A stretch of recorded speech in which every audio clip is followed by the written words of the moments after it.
एक धनी सेठ के 7 बेटे थे। 6 का विवाह हो चुका था।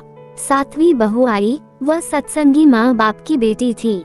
बचपन से ही सत्संग में जाने से सत्संग बस गया था जीवन में। ससुराल में घर का सारा काम तो नौकर चाकर करते हैं। जेठानियाँ केवल खाना बनाती हैं, उसमें भी खटपट होती रहती है। बहू को सुसंस्कार मिले थे कि अपना काम स्वयं करना चाहिए और प्रेम से मिलजुल कर रहना चाहिए। अपना काम स्वयं करने से स्वास्थ्य बढ़िया रहता है। उसने युक्ति खोज निकाली और सुबह जल्दी स्नान करके शुद्ध वस्त्र पहनकर पहले ही रसोई में जा बैठी। जेठानियों ने टोका, लेकिन फिर भी उसने बड़े प्रेम से रसोई बनाई और सबको प्रेम से भोजन कराया। सभी बड़े तृप्त व प्रसन्न हुए। दिन में सास छोटी बहू के पास जाकर बोली, बहू, तू सबसे छोटी है, तू रसोई क्यों बनाती है? तेरी 6 जेठानियां हैं। बहू, मान जी, कोई भूखा अतिथि घर आ जाए तो उसको आप भोजन क्यों कराते हो? बहू, शास्त्रों में लिखा है कि अतिथि भगवान का स्वरूप होता है। भोजन पाकर वह तृप्त होता है तो भोजन कराने वाले को बड़ा पुण्य मिलता है। मान जी, अतिथि को भोजन कराने से पुण्य होता है तो क्या घर वालों को भोजन कराने से पाप होता है? अतिथि में भगवान का स्वरूप है तो घर के सभी लोग भी तो भगवान का स्वरूप है, क्योंकि भगवान का निवास तो जीव मात्र में है। और मान जी, अन्न आपका, बर्तन आपके, सब चीजें आपकी हैं। मैं जरा सी मेहनत करके सब में भगवत भाव रख के रसोई बनाकर खिलाने की थोड़ी सी सेवा कर लूं तो मुझे पुण्य होगा कि नहीं होगा? सब प्रेम से भोजन करके तृप्त होंगे, प्रसन्न होंगे तो कितना लाभ होगा। इसलिए मान जी, आप रसोई मुझे बनाने दो। कुछ मेहनत करूंगी तो स्वास्थ्य भी बढ़िया रहेगा। सास ने सोचा कि बहू बात तो ठीक कहती है, हम इसको सबसे छोटी समझते हैं पर इसकी बुद्धि सबसे अच्छी है।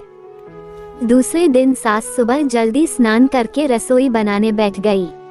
बहू ने देखा तो बोली, मान जी, आप परिश्रम क्यों करती हो? सास बोली, तुम्हारी उम्र से मेरी उम्र ज्यादा है, मैं जल्दी मर जाऊंगी। मैं अभी पुण्य नहीं करूंगी तो फिर कब करूंगी? बहू ने बोली, मान जी, इसमें पुण्य क्या है? यह तो घर का काम है। सास बोली, घर का काम करने से पाप होता है क्या? जब भूखे व्यक्तियों को, साधुओं को भोजन कराने से पुण्य होता है तो क्या घर वालों को भोजन कराने से पाप होता है? सभी में ईश्वर का वास है। सास की बातें सुनकर सब बहुओं को लगा कि इस बात का तो हमने कभी ख्याल ही नहीं किया। यह युक्ति बहुत बढ़िया है। अब जो बहू पहले जग जाए वही रसोई बनाने बैठ जाए। पहले जो भाव था कि तू रसोई बना, तो 6 बारी बढ़ी थी, लेकिन अब मैं बनाऊं। यह भाव हुआ तो 8 बारी बढ़ गई। 2 और बढ़ गए सास और छोटी बहू। काम करने में तू कर, इससे काम बढ़ जाता है और आदमी कम हो जाते हैं, पर मैं करूं, इससे काम हल्का हो जाता है और आदमी बढ़ जाते हैं। छोटी बहू उत्साही थी। सोचा कि अब तो रोटी बनाने में चौथे दिन बारी आती है, फिर क्या किया जाए। घर में गेहूं पीसने की चक्की पड़ी थी, उसने उससे गेहूं पीसने शुरू कर दिए। मशीन की चक्की का आटा गर्म गर्म बोरी में भर देने से जल जाता है। उसकी रोटी स्वादिष्ट नहीं होती, लेकिन हाथ से पीसा गया आटा ठंडा और अधिक पौष्टिक होता है तथा उसकी रोटी भी स्वादिष्ट होती है।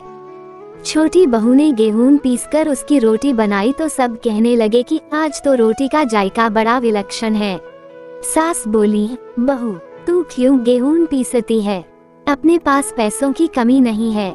मान जी, हाथ से गेहूं पीसने से व्यायाम हो जाता है और बीमारी नहीं आती। दूसरा, रसोई बनाने से भी ज्यादा पुण्य गेहूं पीसने का है। सास और जेठानियों ने जब सुना तो लगा कि बहू ठीक कहती है। उन्होंने अपने अपने पतियों से कहा, घर में चक्की ले आओ, हम सब गेहूं पीसेंगी। रोजाना सभी जेठानियां चक्की में 2-2.5 सेर गेहूं पीसने लगी। अब छोटी बहू ने देखा कि घर में जूठे बर्तन मांजने के लिए नौकरानी आती है।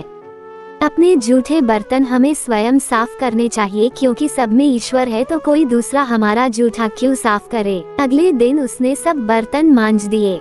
सास बोली, बहू, विचार तो कर, बर्तन मांजने से तेरा गहना घिस जाएगा, कपड़े खराब हो जाएंगे। मान जी, काम जितना छोटा उतना ही उसका महात्म्य ज्यादा। पांडवों के यज्ञ में भगवान श्री कृष्ण ने जूठी पतले उठाने का काम किया था। दूसरे दिन सास बर्तन मांजने बैठ गई। उसको देख के सब बहुओं ने बर्तन मांजने शुरू कर दिए। घर में झाड़ू लगाने नौकर आता था। अब छोटी बहू ने सुबह जल्दी उठकर झाड़ू लगा दी। सास ने पूछा, बहू झाड़ू तूने लगाई है? मां जी, आप मत पूछिए, आपको बोलती हूँ तो मेरे हाथ से काम चला जाता है। झाड़ू लगाने का काम तो नौकर का है, तू क्यों लगाती है? मां जी, रामायण में आता है कि वन में बड़े बड़े ऋषि मुनि रहते थे, लेकिन भगवान उनकी कुटिया में न जाकर पहले शबरी की कुटिया में गए, क्योंकि शबरी रोज चुपके से झाड़ू लगाती थी, पंपासरोवर का रास्ता साफ करती थी कि कहीं आते जाते ऋषि मुनियों के पैरों में कंकड़ न चुभ जाएं। सास ने देखा कि यह छोटी बहू तो सबको लूट लेगी, क्योंकि यह सबका पुण्य अकेले ही ले लेती है। अब सास और सब बहुओं ने मिलकर झाड़ू लगानी शुरू कर दी। जिस घर में आपस में प्रेम होता है वहाँ लक्ष्मी बढ़ती है, और जहाँ कलह होता है वहाँ निर्धनता आती है। सेठ का तो धन दिनों दिन बढ़ने लगा। उसने घर की सब स्त्रियों के लिए गहने और कपड़े बनवा दिए। अब छोटी बहू ससुर से मिले गहने लेकर बड़ी जेठानी के पास गई और बोली, आपके बच्चे हैं, उनका विवाह करोगी तो गहने बनवाने पड़ेंगे। मेरे तो अभी कोई बच्चा है नहीं, इसलिए इन गहनों को आप रख लीजिए। गहने जेठानी को देकर बहू ने कुछ पैसे और कपड़े नौकरों में बांट दिए। सास ने देखा तो बोली, बहू यह तुम क्या करती हो? तेरे ससुर ने सबको गहने बनवा कर दिए हैं और तूने वे जेठानी को दे दिए और पैसे कपड़े नौकरों में बांट दिए। मां जी, मैं अकेले इतना संग्रह करके क्या करूंगी? अपनी वस्तु किसी जरूरतमंद के काम आए तो आत्मिक संतोष मिलता है, और दान करने का तो अमिट पुण्य होता ही है। सास को बहू की बात लग गई। वह सेठ के पास जाकर बोली, मैं नौकरों में धोती साड़ी बांटूंगी और आसपास में जो गरीब परिवार रहते हैं उनके बच्चों को फीस मैं स्वयं भरूंगी। अपने पास कितना धन है, किसी के काम आए तो अच्छा है। न जाने कब मौत आ जाए और सब यहीं पड़ा रह जाए।